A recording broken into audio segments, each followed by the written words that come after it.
নমস্কার, বাঙালির পেটুয়া চ্যানেলে আপনাদের সকলকে জানাই স্বাগত।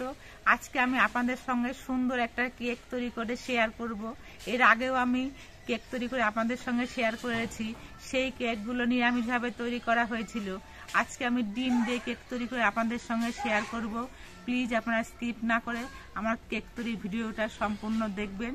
আর নতুন বন্ধু হলে চ্যানেলটিকে সাবস্ক্রাইব করে আমার পাশে থাকবেন।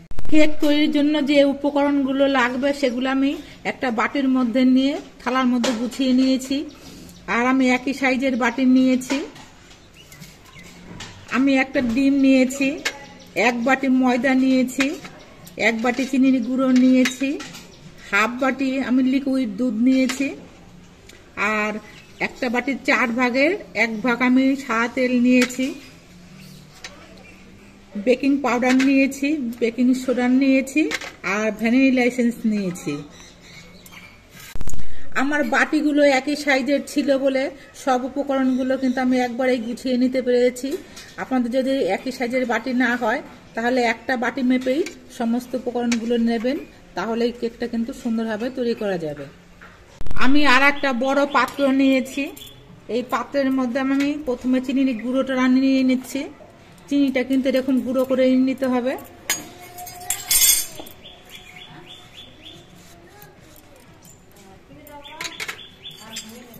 এবার এই চিনির গুঁড়োর মধ্যে আমি ডিমটা ফাটিয়ে দিচ্ছি।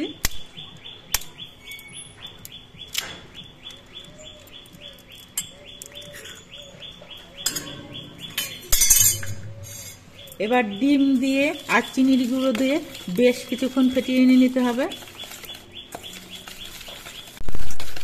ডিম আর চিনির গুঁড়ো দিয়ে আমি 5 মিনিটের মতো ফেটিয়ে নিয়েছি।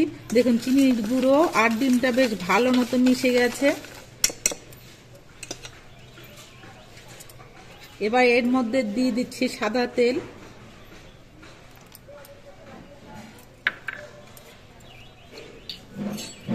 আর দিয়ে দিচ্ছি 1 চামচ ভ্যানিলা এসেন্স।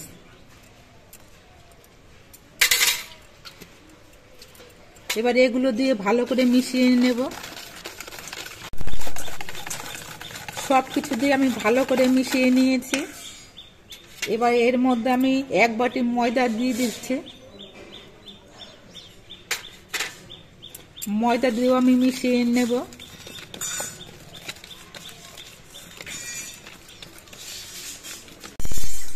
ময়দাটা দিয়ে আমি বেশ কিছুক্ষণ মিশিয়ে নিয়েছি। দেখুন অনেকটা ঘন রয়েছে। এবার এর মধ্যে আমি দুধ দিয়ে দেব। আমি হাফ বাটি দুধ নিয়েছি, সবটা দুধ একবারে দিচ্ছি না, আমি প্রয়োজন অনুযায়ী দুধটা দেব। প্রথমে আমি অল্প করে একটু দিচ্ছি।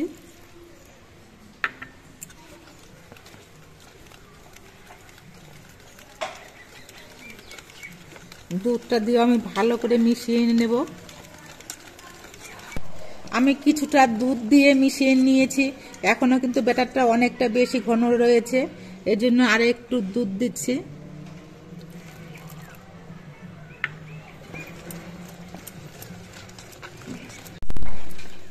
দুধটা দিয়ে ভালো করে মিশিয়ে নেওয়ার পর এখন কিন্তু ব্যাটারের ঘনত্বটা একেবারে ঠিকঠাক আছে। এই দেখুন, তাহলে যে পরিমাণ দুধ লাগলো সেটা আপনাদেরকে বলছি।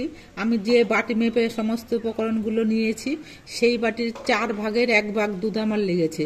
এই দেখুন আমি অর্ধেকটা বাটি নিয়েছিলাম দুধ, আর সেখান থেকেও কিন্তু অর্ধেকটা রয়ে গেছে। এবার এই মিশ্রণটা আরও কিছুক্ষণ ফেটিয়ে নিতে হবে। এই মিশ্রণটা যত ফেটানো হবে তত কিন্তু কেকটা ফুলে উঠবে আর কেকটা খেতে ভালো হবে। আর এই মিশ্রণটা যখনই ফেটানো হবে তখন কিন্তু এরকম একদিকে ঘোরাতে হবে। একবার এদিকে একবার ওদিকে ঘোরালে কিন্তু কেকটা ঠিকঠাক মতো ভালো হবে না। এই জন্য একদিকে করে ঘুরিয়ে নিতে হবে। আমি মিশ্রণটা বেশ 7-8 মিনিটের মতো ফেটিয়ে নিয়েছি। এবার একটা থালা দিয়ে ঢেকে রাখছি। এবার গ্যাসটা ধরিয়ে নিয়ে আমি একটা কড়াই বসিয়ে দিচ্ছি। একটু বড় সাইজের কড়াই নিয়েছি যাতে বাটিটা ঠিকঠাক মতো বসে। এবার এই কড়াইয়ের মধ্যে আমি 1 বাটির মতো নুন দিচ্ছি। এই নুনটা দিয়ে আগে আমি কেক বানিয়েছিলাম, তারপরে নুনটা রেখে দিয়েছিলাম। সেই নুনটাই দিলাম, এই জন্য নুনের কালারটা একটু লালচে রং লাগছে। নুনটা একটু ছড়িয়ে দিলাম। এবার একটা গামলা দিয়ে আমি ঢেকে দিচ্ছি। এবার কড়াইটা বেশ কিছুক্ষণ গরম করে নেব। এবার কেক তৈরির জন্য আমি একটা সিলভারের বাটি নিয়েছি। এই বাটির মধ্যে নিয়ে নিচ্ছি সাদা তেল। এই সাদা তেলটা বাটির গায়ে বেশ ভালো মতো মাখিয়ে নিতে হবে। এই তেলটা যদি ভালো মতো মাখিয়ে নেওয়া হয় তাহলে কেকটা কিন্তু সুন্দরভাবে উঠে যাবে। এবার এই বাটির মাপ করে আমি একটা কলা পাতা কেটে নিয়েছি। বাটির মধ্যে কলা পাতাটা বসিয়ে দিয়েছি, আর কলা পাতার উপর দিয়েও আমি একটু সাদা তেল মাখিয়ে নিচ্ছি। আমি এখানে কেক তৈরির জন্য বাটির নিচে কলার পাতা দিলাম। আপনাদের কাছে যদি কলার পাতা না থাকে সেক্ষেত্রে কিন্তু বাটার পেপার দিতে পারেন। যদি বাটার পেপারও আপনাদের কাছে না থাকে সেক্ষেত্রে কিন্তু সাদা যে খাতার পাতাগুলো হয় সেটাও দিতে পারেন। তবে তেলটা অবশ্যই ভালো করে মাখিয়ে নেবে। এবার কেক তৈরির জন্য যে ব্যাটারটা আমি ঢেকে রেখেছিলাম সেই ঢাকনাটা খুলে নিচ্ছি। এবার এর মধ্যে দিয়ে দিচ্ছি 1 চামচ বেকিং পাউডার, আর ওই চামচে করে হাফ চামচ বেকিং সোডা। এই বেকিং পাউডার আর বেকিং সোডা দিয়ে আবার মিশ্রণটা কিছুক্ষণ ফেটিয়ে নিতে হবে।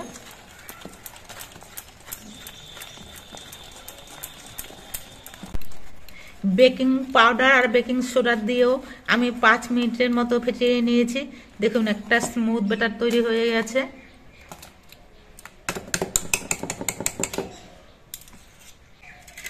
এবার এই ব্যাটারটা আমি কেক তৈরির জন্য বাটির মধ্যে নিয়ে নিচ্ছি।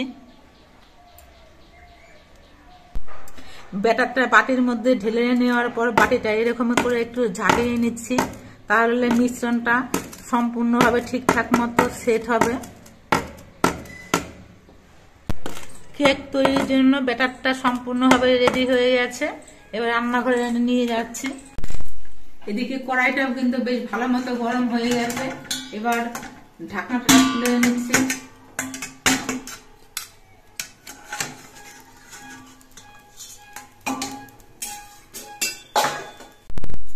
এবার কড়াইয়ের মধ্যে একটা স্ট্যান্ড বসিয়ে দিচ্ছি। এবার কেক তৈরির জন্য বাটিটা বসিয়ে দিচ্ছি।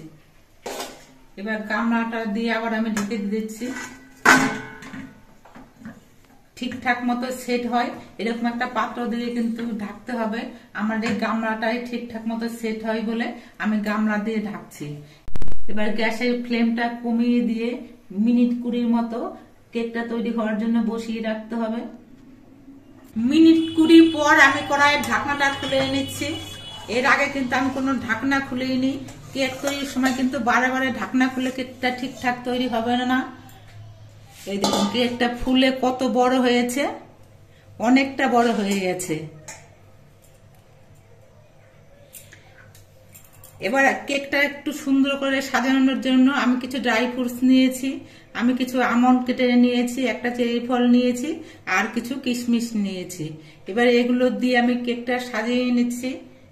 কেকটা যদি এর আগে সাজানো হতো তাহলে পরে এই ড্রাই ফ্রুটস গুলো কেকটা ফুলে নিয়ে ঢেকে যেত। এই জন্য আমি এগুলো দিয়ে একটু পরে সাজাচ্ছি। কেকটা আমি আমার মতো করে খুব হালকা করে সাজিয়ে নিয়েছি। কেকটা প্রায় তৈরি হয়ে এসেছে, আর একটুখানি সময়ের জন্য আমি ঢেকে দিচ্ছি। 5 মিনিট পর আবার আমি ঢাকনাটা খুলে নিচ্ছি।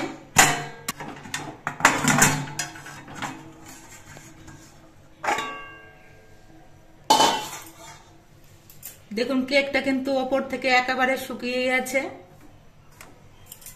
এবার কেকের ভেতরের অংশটা ঠিকঠাক মতো হয়েছে কিনা তার জন্য আমি একটা টুথপিক নিয়েছি। এটা আমি কেকের মধ্যে ঢুকিয়ে দিচ্ছি। এই দেখুন এই কাঠের মধ্যে কিন্তু কোনো ময়দার মিশ্রণ লেগে নেই। এ দেখে বোঝা যাচ্ছে যে কেকটা সম্পূর্ণভাবে তৈরি হয়ে গেছে। আজকের কেকটা কিন্তু আমার খুব তাড়াতাড়ি হয়ে গেছে। এর আগে আমি নিরামিষভাবে যে কেকগুলো তৈরি করেছিলাম সেগুলো হতে প্রায় 1 ঘন্টার মতো আমার সময় লেগে গেছিল। আজকে কিন্তু আমার 25 মিনিটের মধ্যে কেকটা তৈরি হয়ে গেছে। আর কেকটা কিন্তু খুব সুন্দরভাবে তৈরি হয়েছে, আপনারা দেখতেই পাচ্ছেন যে কতটা ফুলেছে। এবার কেকটা আমি নামিয়ে নিচ্ছি। কেকটা কিন্তু এখনই বের করা যাবে না, কেকটা ঠান্ডা হওয়ার পর তারপরে বের করতে হবে। কেকটা নামিয়ে রেখেছিলাম, বেশ কিছুক্ষণ হয়ে গেল। এবার ঢাকনাটা খুলে নিচ্ছি। কেকটা কিন্তু এখন পুরোপুরি ঠান্ডা হয়ে গেছে। আর কেকটা দেখুন এই সাইড থেকে কিন্তু ছেড়ে ছেড়ে এসছে। এবার ছুরি দিয়ে আমি 4-5টা এরকম একটু ঘুরিয়ে নিচ্ছি, তাহলে কেকটা খুব সুন্দরভাবে উঠবে।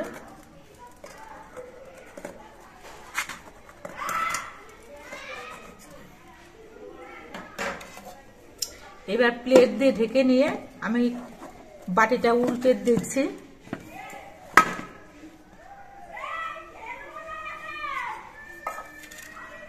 দেখুন কত সুন্দর আলতো ভাবে কেকটা উঠে গেল।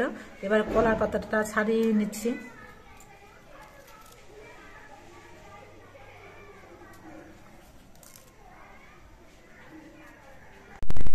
কেকের পেছনে সব কলার পাতাগুলো ছাড়িয়ে নিয়েছি। এবার কেকটা আবার আমি সোজা করে নেব। আমি হাতের মধ্যে নিয়ে নিচ্ছি। এই দেখুন কত সুন্দর হয়েছে কেকটা, আর একেবারে নরম হয়েছে, একেবারে স্পঞ্জি। আপনারা বুঝতে পারছেন কিনা জানি না। এই দেখুন। এবার সাইড দিয়ে আমি অল্প করে কেটে দেখাচ্ছি।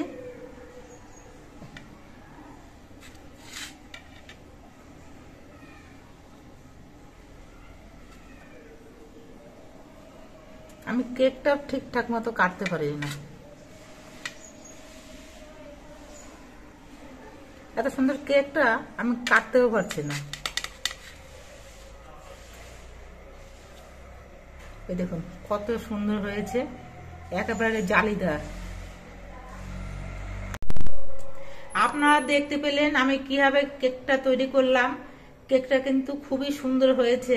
আপনারা দোকান থেকে তো অনেক কেকই কিনে খান, একদিন এইভাবে কেক তৈরি করে খেয়ে দেখবেন। আশা করছি আপনাদের খুবই ভালো লাগবে। আর আমাদের ভিডিওটা আপনাদের কেমন লাগলো, যদি ভালো লাগে তাহলে ভিডিওটিতে একটি লাইক দেবেন, নতুন বন্ধু হলে চ্যানেলটিকে সাবস্ক্রাইব করে দেবেন। সকলে সুস্থ থাকবেন, ভালো থাকবেন। দেখা হবে পরবর্তী আরেকটি ভিডিওতে।